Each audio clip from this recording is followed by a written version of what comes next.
ഞാൻ ഇന്ന് വഴുതനങ്ങ പൊട്ടറ്റോ ഉപ്പേരിയാണ് ഉണ്ടാക്കുന്നത്. അതിന് ഒരു വലിയ പൊട്ടറ്റോ എടുത്തിട്ടുണ്ട്. വഴുതനങ്ങ ഒരു മീഡിയം സൈസ് 3 എണ്ണം ചെറുതായി കട്ട് ചെയ്ത് വെച്ചിട്ടുണ്ട്. നമുക്കിത് ആദ്യം വേവിച്ചെടുക്കാം. പൊട്ടറ്റോ തൊലി കളഞ്ഞ് ചെറുതായി കട്ട് ചെയ്തെടുത്താണ്. ആദ്യം നമുക്ക് പൊട്ടറ്റോ വേവിച്ചെടുക്കാം.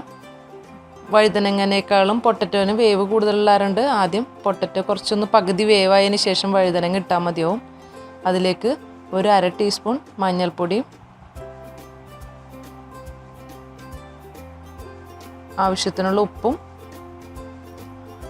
ഒരു 1/2 കപ്പോളം വെള്ളം ഒഴിച്ച് നമുക്കത് വേവിക്കാൻ വെക്കാം.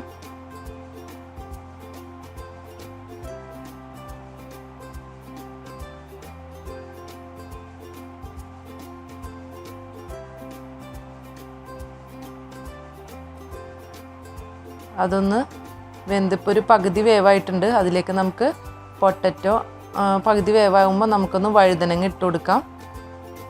പിന്നെ അതിൽ ഉപ്പും വെള്ളമൊന്നും ആഡ് ചെയ്യേണ്ട ആവശ്യം വരില്ല. വേണമെങ്കിൽ മാത്രം ചേർത്താൽ മതിയാവും. ഇത് നമുക്ക് വഴറ്റിയെടുക്കാൻ വേണ്ടിയിട്ടാണ്. ഒരു 8 ചെറിയ ഉള്ളി, 3 വലിയ ഉള്ളി, 3 വലിയ വെളുത്തുള്ളി എടുത്തിട്ടുണ്ട്, ചതച്ചെടുത്തിട്ടുണ്ട്. ആദ്യം പാനിൽ വെളിച്ചെണ്ണ ഒഴിച്ചൊന്ന് കടുക് പൊട്ടിക്കാം.